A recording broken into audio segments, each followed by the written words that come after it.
Happy Sabbath, happy Sabbath. That's two. I'll go for a third. A third of their fourth. Yeah. Excellent. Always good to start with a little bit of a laugh, especially as I jump into a challenging topic.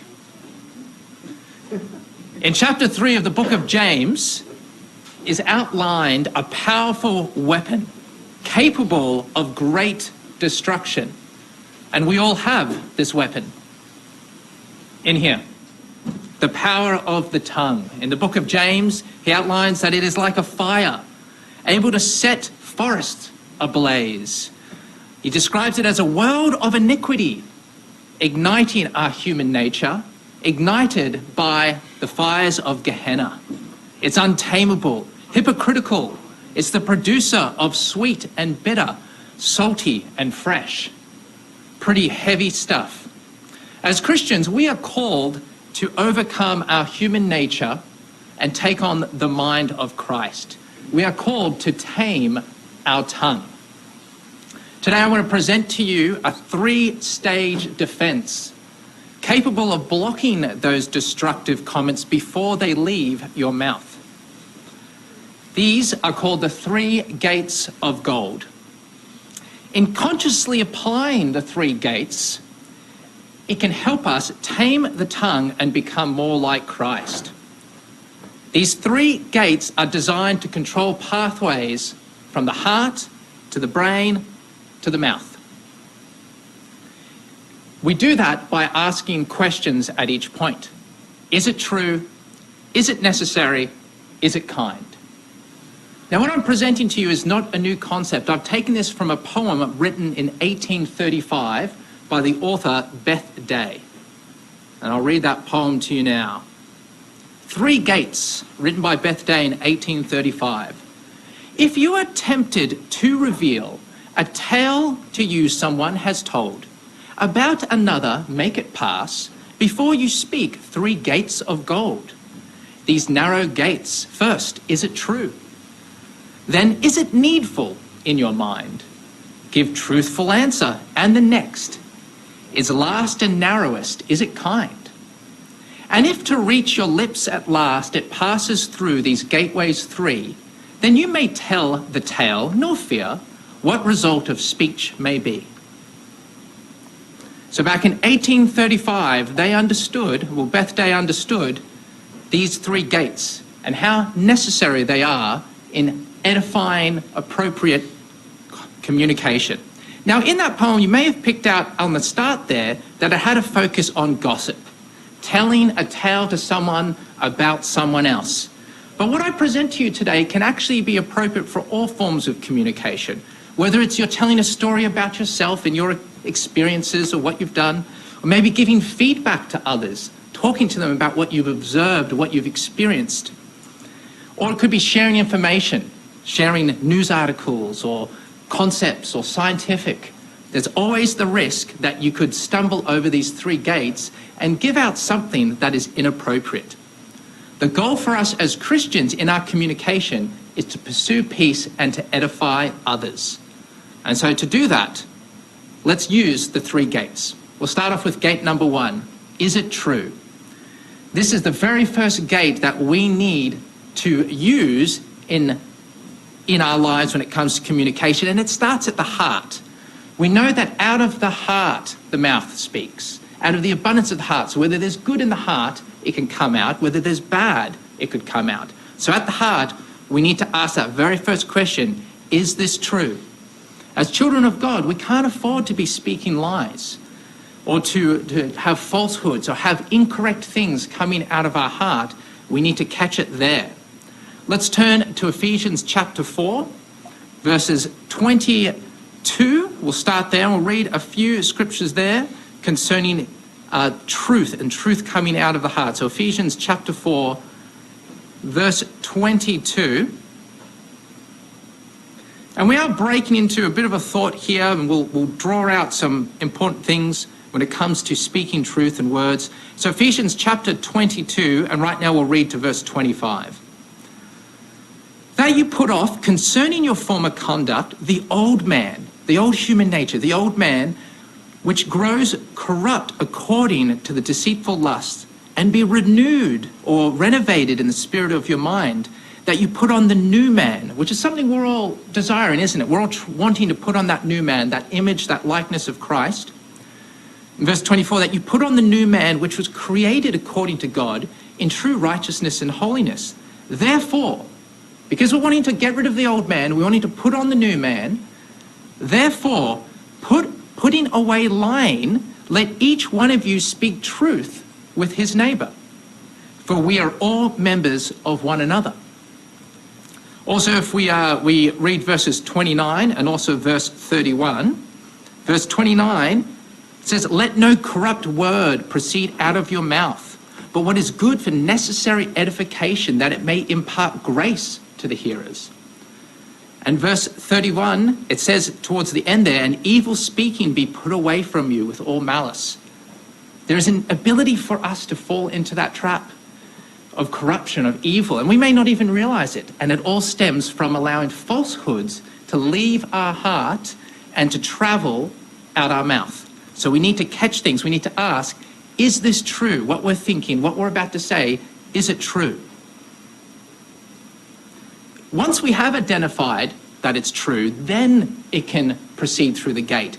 If we say, hang on a second, this isn't true, we can still allow something to proceed. You don't have to say, oh, I can't say anything. No, instead, you can ask a question.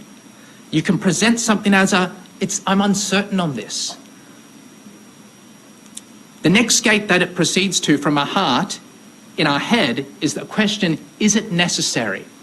Now, this is really important because it's possible to exclaim something that is 100% true, but completely unnecessary for that time and that place. And in doing so, that truth you've presented can be confrontational. It can create offense or awkwardness, and that truth is lost. Remember, we want to speak in a way that is edifying, that promotes growth. So we want our truth to be appropriately timed and presented. So we need to ask that question, is it necessary? Let's turn to Proverbs chapter 15, and we'll be reading verse 23. Proverbs is absolutely loaded with amazing scriptures when it comes to communication. It's really, there's such a plethora, but I found this one very appropriate for the question of, is it necessary? Proverbs chapter 15, verse 23, it says, a man has joy by the answer of his mouth, and a word spoken in due season. How good is it? How good is it when something is spoken at the right time, in due season? It's like receiving rain at the right time. It's like receiving a gift or a blessing or something at the right time. It's fantastic. It's good. It's a blessing to the individual. So we have this truth. We ask the question, is it necessary?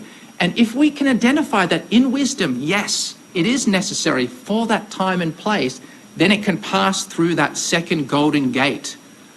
If not, should it be said? If it's not necessary, if it's not going to be a blessing to the individual, then the answer is no. If we want to have edifying communication, to say unnecessary things at the wrong time can be destructive, and we don't want to do that.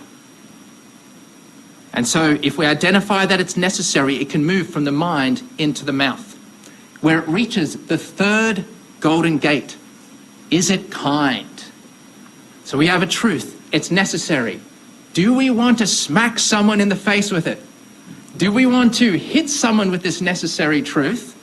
Or do we want to present it in a way that is a blessing to the hearer?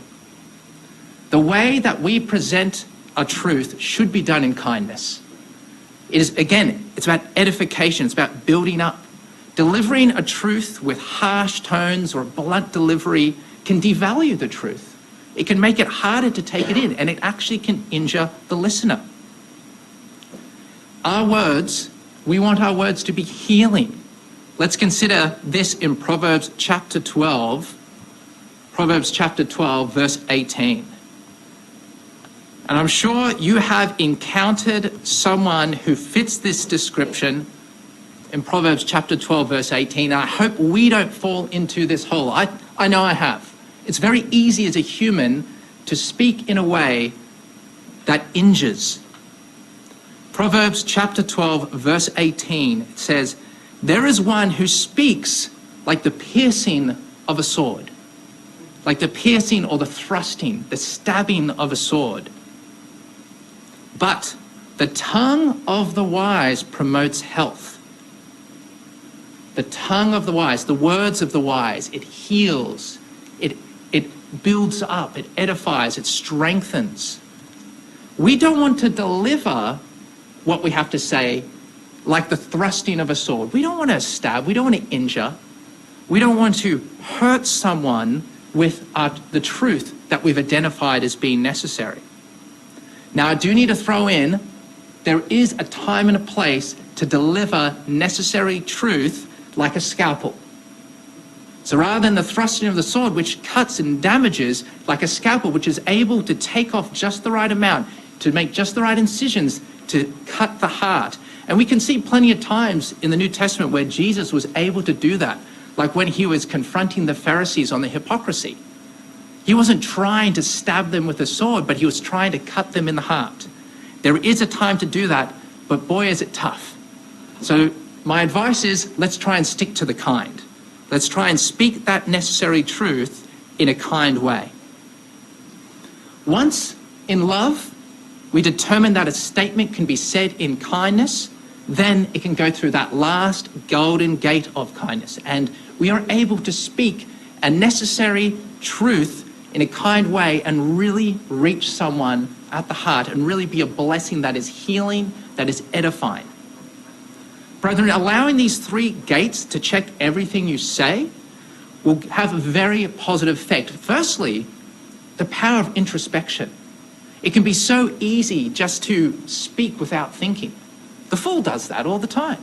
But no, we want to be introspective. We want to consider, where are these thoughts coming from? What is deep inside my heart that is then affecting what I say? And do I not have the cognitive function to check it? And do I not have the kindness to present it in a way that's a blessing to others? But if we're able to bar those untrue, unnecessary, and unkind thoughts at the gates before they come out, then we can truly be a healing people. We can be a people that shine like a light on a hill. Doing so is a big step towards us taming the tongue that is able to set such huge fires and to get us closer to the perfection that is found in Jesus.